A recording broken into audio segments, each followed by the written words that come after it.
Break से पहले अमीक भाई क्या बोल रहे थे, मेरे को नहीं मिला, अगर आप बता दें ये किसने बोला था, ये बाबर की औलादों को गोली मारो सालों को, ये किसने बोला था? ये कि देश के गद्दारों को गोली मारो डैश डैश। तो ये बाबर की औलादों कहां से आया था? आजकल विदेश घूम रहा है, गलत है, वो गलत बोला था आपने। मैं पूछ रहा हूं, देश के गद्दार अमन भाई कौन है? क्या आप इस बात से सहमत हैं कि भारत का मुसलमान जिसने देश के गद्दार सारे बाबर की औलाद है? आपने एक मिनट अमीक भाई आप बोल दीजिए, कभी कभी क्या होता है, सुनिए अमीक भाई, जम्मू कश्मीर एक मिनट अमीक भाई एक मिनट सुन लीजिए अमीक भाई एक मिनट अमीक भाई मिनिस्टर एक मिनट नवल किशोर दास। अमीक भाई होता है आपके वो क्लिप को वायरल कर दिया जाएगा और वो कहा जाएगा कि ऐसा हुआ था। आप एक बार सफाई दे दीजिए कि वो नहीं कहा था, तो उससे ये होता है कि फेक न्यूज नहीं फैलती। बाबर की औलादों को गोली मारो डैश वो नहीं कहा था, एक बार ये बोल दीजिए आप, फेक न्यूज ना फैले। कैबिनेट मिनिस्टर अनुराग जी ने इस बात को कहा कि देश के गद्दारों को गोली मारो। एक कैबिनेट मिनिस्टर जिसने संविधान की शपथ ली, बाबर की औलादों वाला किसी ने नहीं कहा था ना, ये बोल दीजिए सर, फेक न्यूज ना फैले सर, आप गलती से बोल रहे थे। मैं उसको वापस लेकिन अच्छा वापस बीजेपी आरएसएस का ये नारा क्या हमने 40 साल में राम मंदिर आंदोलन में नहीं सुना है? भारत के मुसलमानों को जिन्होंने इस देश की आजादी में अपनी सर, इसमें मुसलमान कहां है? देश के गद्दार आप एक कम्युनिटी से क्यों जोड़ रहे हैं उनको? गलत है, इसमें धर्म कहां से आया? अमीक भाई कह रहा हूं, अमीक भाई धर्म कहां से आया? देश के गद्दारों को तो गद्दार एक धर्म विशेष से आप ऐसा क्यों बोल रहे हैं? अमान जी, अमीक भाई मामन, मैं कह रहा हूं ये किसकी तरफ इशारा था? ये इशारा किसकी तरफ? गद्दारों की तरफ। 30 सालों में हमने ये नारा सुना है राम मंदिर के शिलान्यास से लेकर बाबर की औलादों को गोली मारो सालों को, ये हमने सुना है बचपन में उत्तर प्रदेश में जौनपुर में। यही जीवीएल नरसिम्हा राव की पार्टी और विश्व हिंदू परिषद आरएसएस का ये नारा था। मैं रिकॉर्ड पे कह रहा हूं, जो करना है आरएसएस मेरा बिगाड़ना, मेरे गद्दारों के लिए बोला गया था, आज भी बोला जा रहा है, कल भी बोला जाएगा। कश्मीरी ब्राह्मणों को जिन्होंने घर से निकाल दिया, बाबर की और घर जला दिए, वो मुसलमान के लिए तो यही बोलेंगे देश के गद्दारों को, देश के अमीक जमाई बहुत ही सेंसिटिव है। एक मिनट रुकिए, ऐसे नहीं रुकिए, नहीं अमीक भाई, अमीक जमाई मेरी बात सुनेंगे आप बहुत ही रिस्पॉन्सिबल स्पोक्स पर्सन है सर। अमीक जमाई आप बहुत ही रिस्पॉन्सिबल है, बहुत ही सीनियर है, बहुत ही सीजन पॉलिटिशियन है, मैं आपकी रिस्पेक्ट करता हूं। कभी कभी क्या होता है हम डिबेट में कुछ ऐसा बोल जाते हैं जो बहुत ही सेंसिटिव टाइम है, हम किसी को इंस्टिकेट या भड़काने उकसाने नहीं बैठे हैं। अगर आप बोल रहे हैं देश के गद्दारों को वो मुसलमानों के लिए था, ये आप कैसे निष्कर्ष पर पहुंचे अमीक भाई? कैसे? वो तो गद्दारों को बोला, पूरे मुसलमानों को गद्दार बता रहे हैं, तो वो गलत है। नहीं, ऐसा कुछ नहीं है। शाहीन बाग के मोमेंट के बीच में जब उन्होंने ये बात बोली तो किसको बोली थी? श्रीलंका को बोली थी, गद्दारों को बोला ना, चाइना को बोली थी, गद्दारों को बोला ना। गद्दार एक धर्म विशेष से आते हैं, ये तो गलत है, ऐसी स्टेटमेंट आपको नहीं देनी चाहिए अमीक भाई। एक धर्म विशेष से ही आते हैं गद्दार। दुआई देंगे, मुजीबुर रहमान आप बोलिए, आपको नहीं बुरा लग रहा है? मानेंगे, सीसीए को नहीं मानेंगे, किसके लिए थी? बुर्के को नहीं मानेंगे, वैसे संविधान मानेंगे। बीजेपी इस देश के मुसलमानों को जो संविधान नहीं मानते दर्जे का नागरिक बनाना चाहती है। कौन कह रहा है? ये कहां से आ रहा है? किसने कहा? क्यों भड़का रहे मुसलमानों को? समान अधिकार है, कहा है? भारतीय जनता पार्टी और आरएसएस का एक एजेंडा है कि मुस्लिम्स को लेबल करना है। आप बताइए, देश के आप बताइए अमीक, यहाँ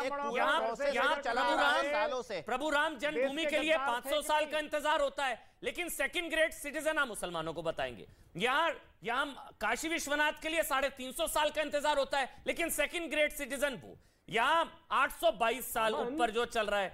यहाँ मथुरा जो है जन्म स्थान श्री कृष्ण बोल रहे हैं। अमीक भाई ऐसा नहीं है, ये कौन भड़काना नहीं चाहिए हमको मुसलमानों को। ये कौन बोल रहे हैं?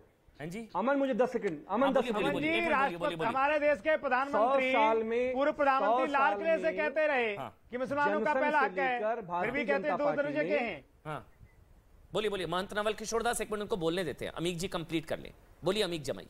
अमन मैं बोलूं कुछ? हाँ बिल्कुल अमीक, फिर मैं जीवीएल आ रहा हूं। भारतीय जनता जनसंघ से लेकर हिंदू महासभा से लेकर जनसंघ से लेकर भारतीय जनता पार्टी ने पूरे देश को यही बताया कि बाबरी मस्जिद को किसी बाबर ने मंदिर को तोड़ के मस्जिद बनाई। यही आपका सच था। सुप्रीम कोर्ट ने क्या कहा? 9 नवंबर 2019 को फैसला दिया, सुप्रीम कोर्ट ने कहा कोई मंदिर गिराने के साक्ष्य नहीं मिले थे। सुप्रीम कोर्ट में साक्ष्य मिला है फैसला कि मस्जिद से पहले वहां बिल्डिंग थी, भवन था, जरा चश्मा लगा के पढ़ो। नहीं, झूठ बोल रहे हैं। हाई कोर्ट ने कहा, कोई गिराने सुप्रीम कोर्ट ने कहा नहीं मिला था कि मंदिर से पहले बीजेपी वाले झूठ बोलते हैं, से पहले मंदिर था। झूठ बोलते हैं बीजेपी वाले। ये चीज अष्टकमल निकले, बराह की मूर्ति निकली, मूर्ति मजबूरी होती है। किसी मस्जिद में अमन जी जरा पूछिए, अमन जी जरा पूछिए, किसी की बराह की मूर्ति होती है क्या मस्जिद में? मूर्तियां लगी होती है क्या? स्वास्तिक बना होता है क्या? देखिए आज कह रहे हैं, कल को आप कहेंगे राम ही नहीं थे भाई, राम का अस्तित्व ही नहीं है। प्रभु राम कहाँ थे भाई? आज कह रहे हैं वो राम मंदिर, राम जन्म स्थान नहीं था अयोध्या। काशी में काशी विश्वनाथ नहीं है। कल को कहेंगे राम जन्म स्थान, राम ही नहीं थे भाई। राम के अस्तित्व पर सवाल पहले उठ चुके हैं। से क्या हो जाएगा? मैं नवल किशोर, महंत नवल किशोर दास, फिर जीवीएल पर हम लोग जीत रहे हैं। महंत नवल किशोर दास, फिर उसके बाद जीवीएल। महंत नवल किशोर दास, पहले आप बोल लीजिए, आप बहुत देर से बोलना चाह रहे, फिर जीवीएल आप बोलिएगा। महंत, मैं ये कह रहा हूं, इनको पूछिए, कह रहे राम मंदिर जो टूटा उसमें कहीं था ही नहीं। अरे कोर्ट ने कहा कि वहां पहले मंदिर था, अष्टकमल निकला, बराह की मूर्ति निकली, स्वास्तिक निकले। जरा पूछिए, किसी मस्जिद के बराह की मूर्ति होती है क्या? अष्टदल कमल होता है क्या?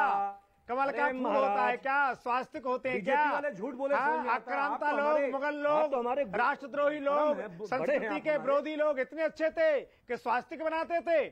आज वही काशी में निकल रहा है, वही कुतुबुद्दीन यहाँ पर मीनार में है। स्वास्तिक तो समझ का वही निकलेगा, जहाँ खोदोगे वही भगवान का चित्र निकलेगा, क्योंकि था ही वो।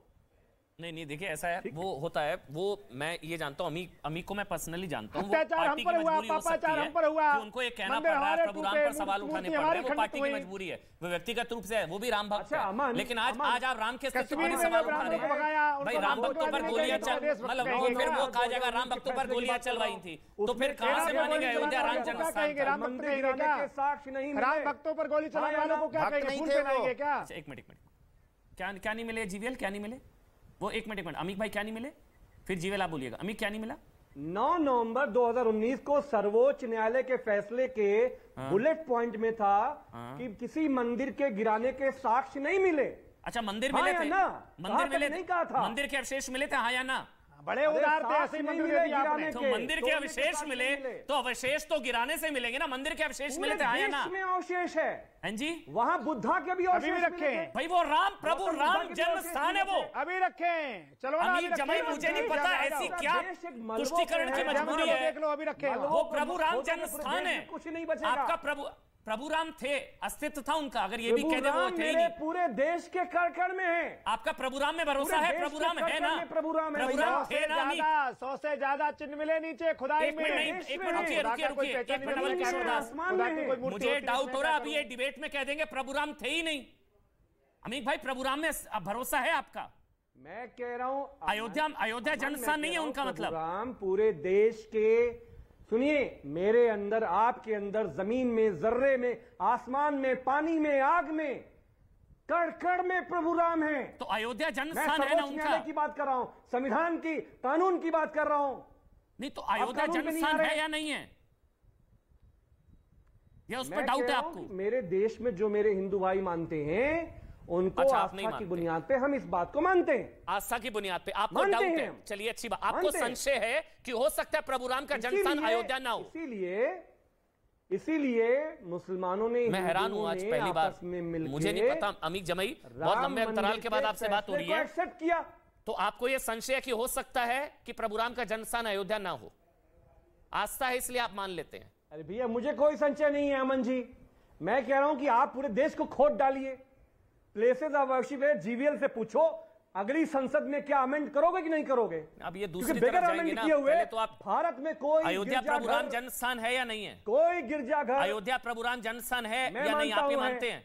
मैं उत्तर प्रदेश वाला हूं भैया, उसको प्रूव कर सके। देखिए, आप मेरे से पूछ रहे हैं कि इसलिए मुजीबुर रहमान स्टूडियो में बैठकर मेरे को कह रहे हैं कि हिस्टोरिकल, मैं आधार कार्ड मांग लूं? फिर नहीं, हिस्टोरिकल एविडेंस नहीं है। आप अगर मेरे आराध्य के बारे में पूछेंगे ना, कहाँ पैदा हुए नहीं हुए, फिर मैं पूछ लूंगा आपसे, फिर आपके लिए मुश्किल हो जाएगी। हिंदू ही 12 जगह बताते हैं अलग अलग आपसे। मैं बता रहा हूँ, हिंदू ही 12 जगह बताते हैं अलग अलग, यहाँ पैदा हुए, यहाँ पैदा हुए, यहाँ पैदा हुआ। नहीं बताता, नहीं, कोई 12 जगह नहीं बताता, ये सब मत बोलिए, कोई 12 जगह नहीं बताता। क्या करोगे आप? सिर्फ एक मान्यता है, एक आस्था है, एक विश्वास है, उसके अलावा हिस्ट्री में कोई एविडेंस नहीं है जिसका। अच्छा, अब एविडेंस देंगे आपको, आपको एविडेंस देंगे। मैं आपको कौन कौन है आप? सबूत देंगे आपको?